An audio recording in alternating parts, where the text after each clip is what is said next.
to attend. Call up the first bill, Senate Bill 2403, Sheriff's Increase Process Bond Approval and Notice Fees. And I'll recognize Senator Barrett to explain the bill. Thank you, Mr. Chair.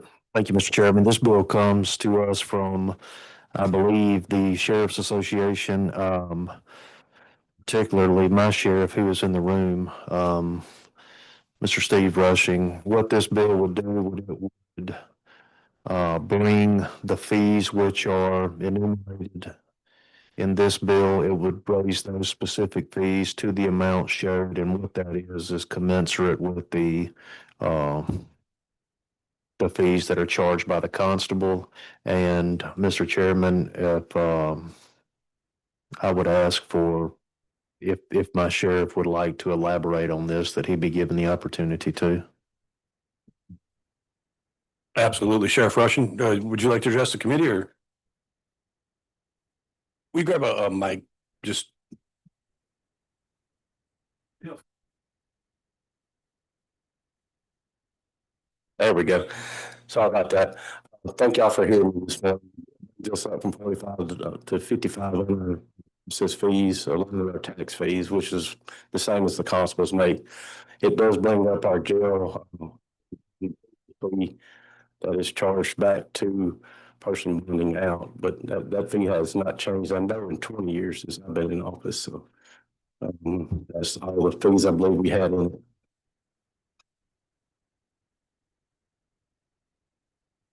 All right, I believe the original version of the bill had a, well, first let me ask any questions from the committee. Just for a point of clarification, the original bill had some language about jail or rather meal expenses for the jail. Well, it had housing inmates, and that was stricken from this bill. That was a whole nother code section that was involved in this, and that's been removed in this committee sub. All right. You've heard the explanation of the bill. Any questions? A motion? Title sufficient, do pass committee sub. First, we have to adopt the committee sub. Okay. I would make a motion that we adopt the committee sub. We've all heard the motion. All those in favor say aye. Aye. Opposed? The ayes have it. Back on the bill. Mr. Chairman, I'd make a motion, title sufficient, do pass committee sub. You heard the motion. All those in favor? Aye. Opposed? The ayes have it. That bill will be reported out. Second bill.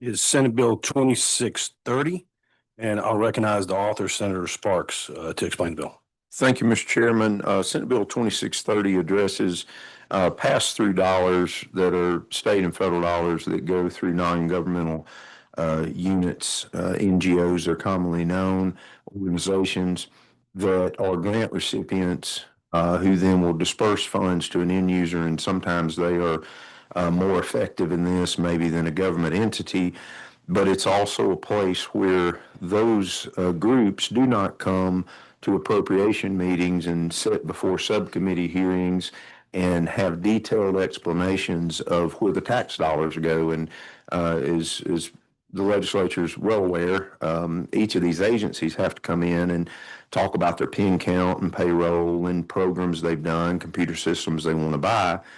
But when we do a grant program and give a lump sum of money to a unit of government, an agency, there's not been a lot of disclosure and transparency on where the money goes, how many hands it passes through.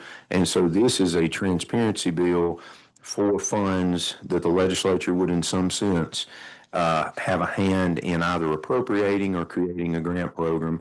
So it is the Grant and Subgrant Administration Transparency and Accountability of Non-Governmental Organizations Act of 2026.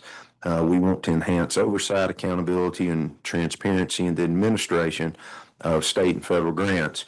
In Section 2, from a definitional standpoint, whether a grant is part of a financial assistance following some competitive grant application process or other method of attaining general or special funds from a state agency, board, commission, or other unit of government. So that particular agency may have received money to accomplish a particular goal, And, one glaring example in the state of Mississippi is the Department of Human Services in TANF. And that it was subrecipients ultimately where spending that is now matters of civil and criminal litigation. State agency is basically anyone in government that comes and meets us for an appropriation and that stands to receive money. A primary recipient, and this is where I think sometimes there's concern, is, there can be the primary recipient and subrecipients, and there can be multiple subrecipients. Ultimately, the user, the citizen or the person being helped is not who we're focused on. It's the people who are spending the dollars and often having some level of financial gain because they're operating some type of program. And then again, of course, a pass-through entity is described as well. So in Section 3, the state agencies that administer grants, first thing they need to do, and most of them probably do already, have a specific measurable annual objectives and outcomes related to the purpose of the grant. Everyone that comes to the legislature asking for funding for grants, they tell us what they're wanting to do. Well, with specificity where it's appropriate, you need to tell us what your long-term objectives are for 5 years into the future. You submit a summary progress reports demonstrating that you are following those objectives. It's one thing to come in and tell a legislature that meets January through April that this is where you're going to spend the money. It's different to come back and have an actual report. We often ask peer to do things, to do deep dive studies, but the recipient of the grant should also be responsible to do that. If they fail to do that, they run the risk of suspension of the grant payments. Had this happened sooner in some of the situations that have arisen in government, less money would have gotten out, maybe in an improper manner. So the agencies obviously would be reviewed for grant termination. And then, of course, if you've got an annual report due, you failed to do that, you failed to provide the metrics, you very much may have termination of a grant. Had this happened recently in the workforce space in the last couple of years, there was a program that was being operated, had been operated for probably 10, 12, 15 years. And when the documentation was asked to say, where did you spend? In this particular case, it was $600,000 annually. They couldn't provide anything. They couldn't provide proper documentation. They would come forward with, hey, here's a payment to a credit card for $37,000. Well, what in the world was the credit card charged for? So it was very reasonable to ask for that information. And the fact that they couldn't provide it held the money up from the agency, or technically they're not an agency. It's Accelerate Mississippi. I don't mind telling who it was because they did an excellent job of seeing a problem. So they did not send the funds out. That then stirred up the entity to reach out and say, we'll have to close our doors if we don't receive these funds. While that is a concern, the greater concern is, what in the world did you do with last year's funds? And so the money didn't go out that year. And then even in a year's time, the documentation was not provided. So the actual program was terminated going forward. That is an example of when the state does it right, but it started with the failure to produce documentation justifying where you spent your money in accordance with what you asked for. And again, although this is new, I'm certainly willing to, listen to the chair or the appropriations chair or any other member if something is not directed correctly. But we've asked those agencies to submit recommendations to ELBO regarding continuation, modification, or termination, because obviously the Legislative Budget Office is very aware of the dollars and cents in and out. Now, I'm certainly glad to let them submit it to other people if the committee or the body so deems. In Section 4, we're talking about objective criteria. We're not giving preference on political, ideological affiliation. I think, again, probably a lot of this is covered already in programs, but we also are looking at prior receipt of federal and state grants. We want to see if there are violations of what you have to do to be a justified recipient. One of the things also that the entity could not provide, along with the documentation, was their legal status had gone defunct. So, we were literally giving money to an organization that no one had cross-checked that they had actually either changed or were uncertain of who the leadership was. And if your corporate entity is defunct, then who's your board? Who were the decision makers? So we're just trying to make sure that that's available. We're not obviously restricting any grant eligibility. We're following federal and state law. We're trying to follow documented program metrics.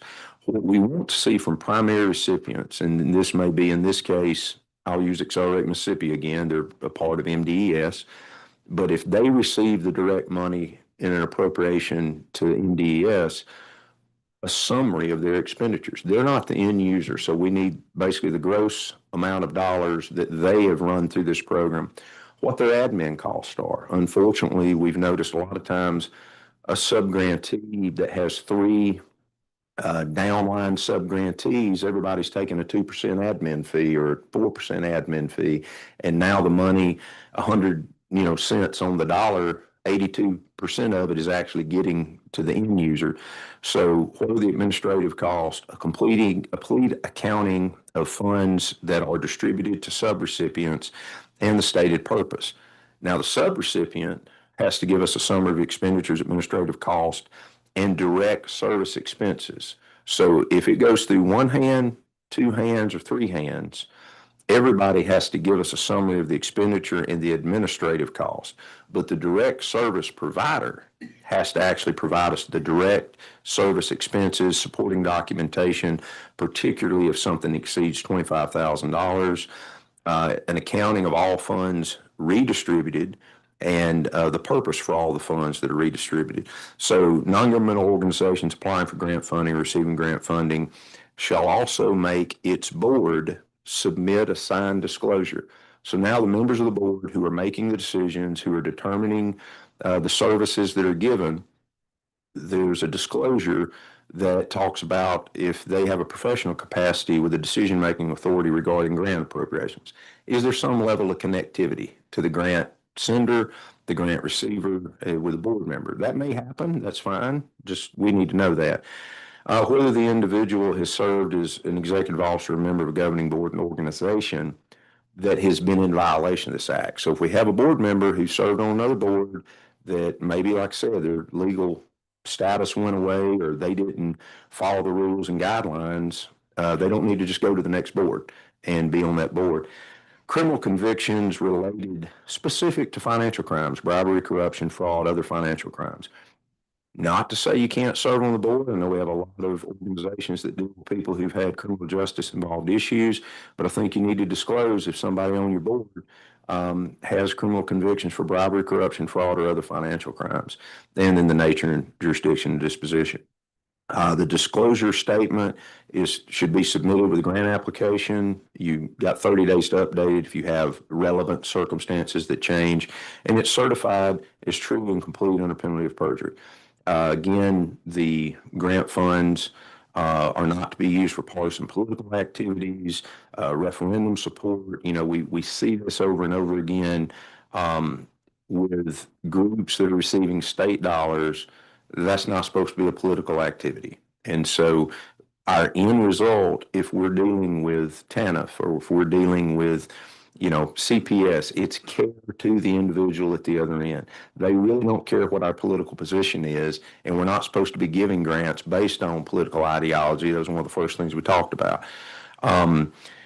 Now, finally, in 10 and then moving into Section 5, we're not distributing funds to primary recipient or subrecipient with common board members that have provided recipient or subrecipient without written notice of disclosure. So if you're supposed to disclose, hey, I'm on this board, and guess what? Of all the applicants, we just so happen to choose this subrecipient, and I just so happen to also sit on that board. You just got to disclose it. Doesn't mean it couldn't happen. Some people serve on a multitude of boards, but it's a transparency issue.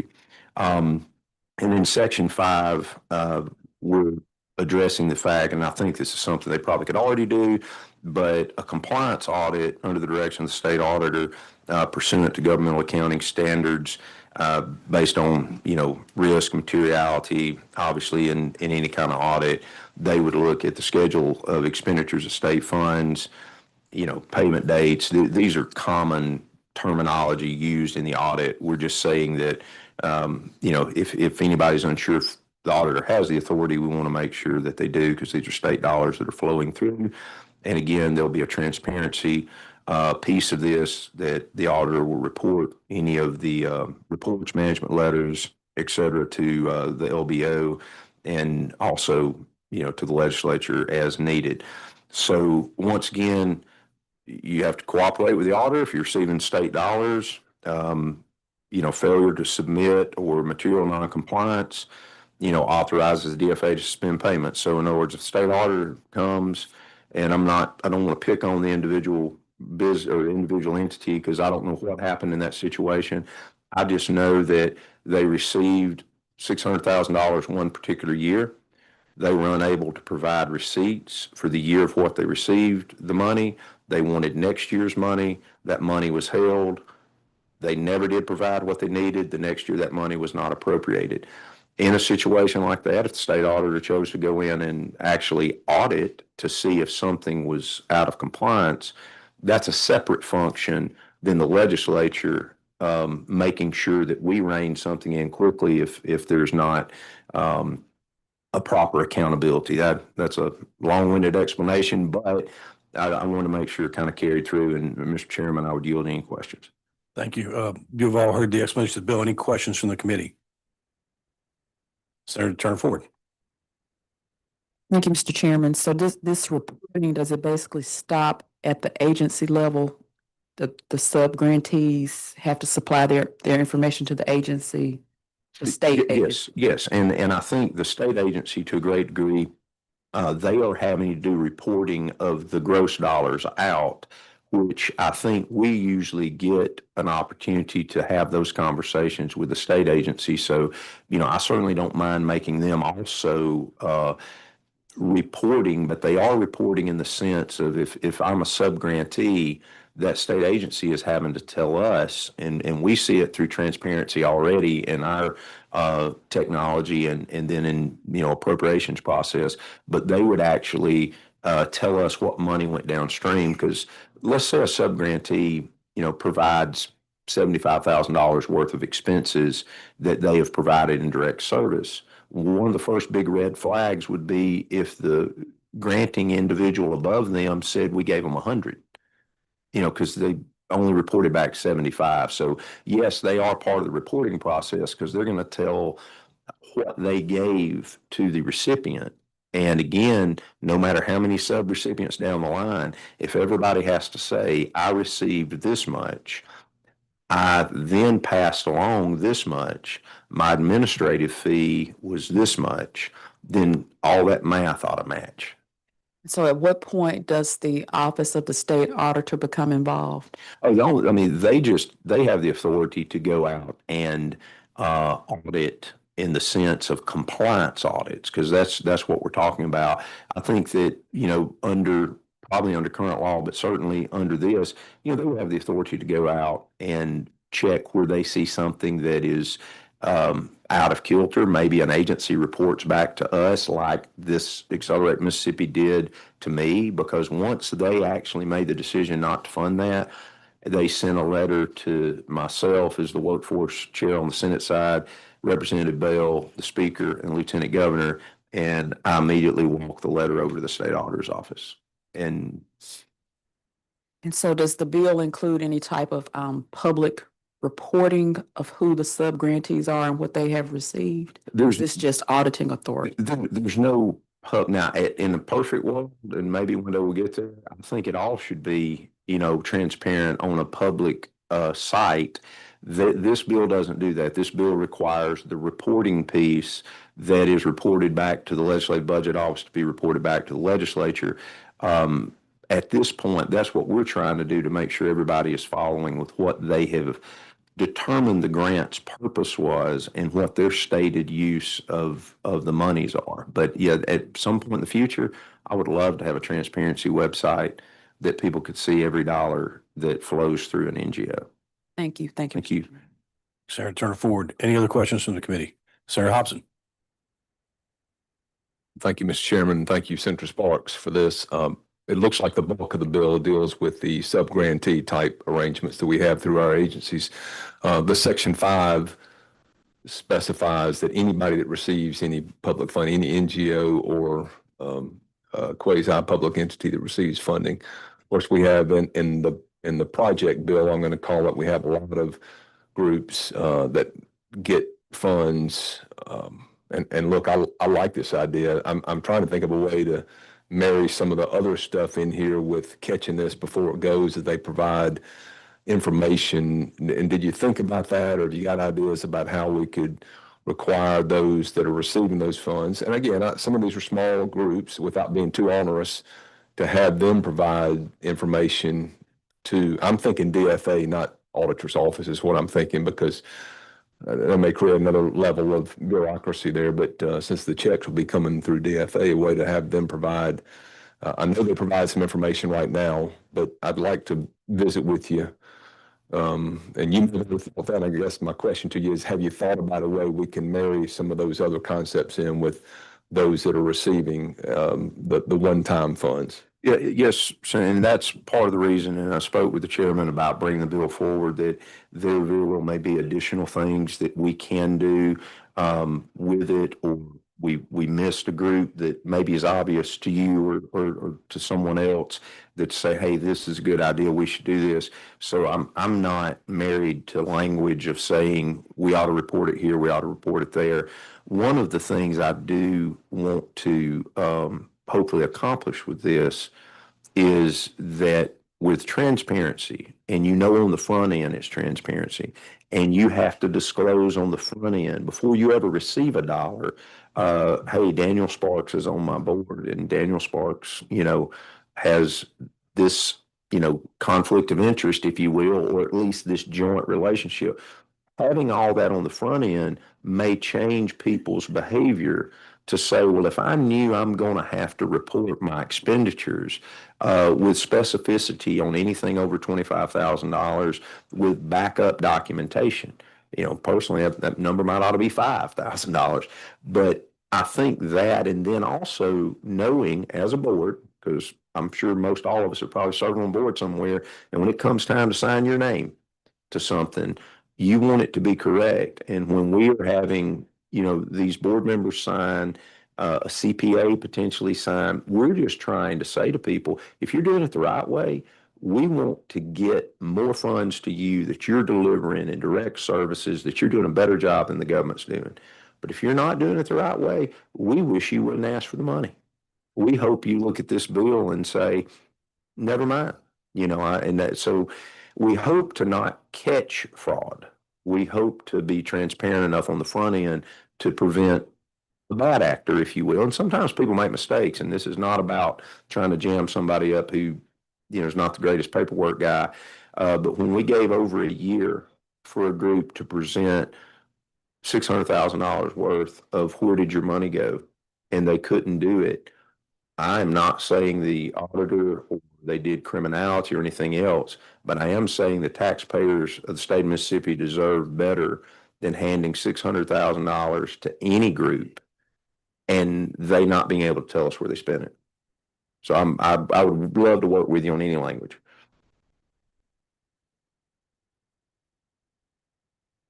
Thank you, Mr. Chairman. I have one more question. And I'm thinking about some nonprofits like water associations.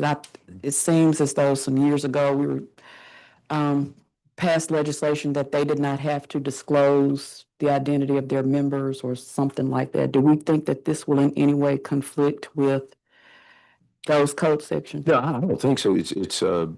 This is board members. I don't care who the members of your organization are. I think if some organization out there, there's a lot of Supreme Court law on people not having to hand a list over of who's a member of your organization. We do not want to know who the members of your organization are. We want to know who's on your board, who's making the financial decision, who is responsible that if you say we spent $600,000, here are our receipts, that you as the board speak through your minutes And you are the people that are signing off that this report is accurate. And do those board members also have to file their ethics reports? Are they? That would not draw anyone in who has to already file. Like this would not grow the scope of who has to file an ethics report. We don't want to micromanage the organization because that's their organization. We're just saying it's your organization. You have received taxpayer dollars. We need transparency on where our dollars went. We don't care where your dollars went. I mean, we maybe care, but that's not our business. But if we send you $600,000, all we're asking you to account for is the $600,000 we sent you. Thank you. Thank you. Thank you, Senator Ford. Any other questions from the committee? Thank you, Senator Sparks, for your work on this bill.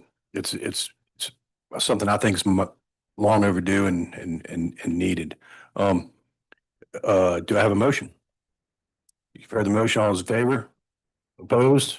The ayes have it. That bill will be awarded out. Do I have the last motion? Rise and report. Rise and report.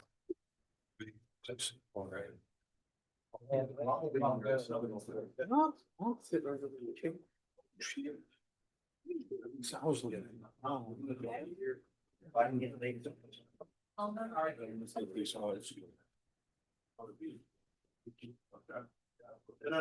I've got meetings at 2, man.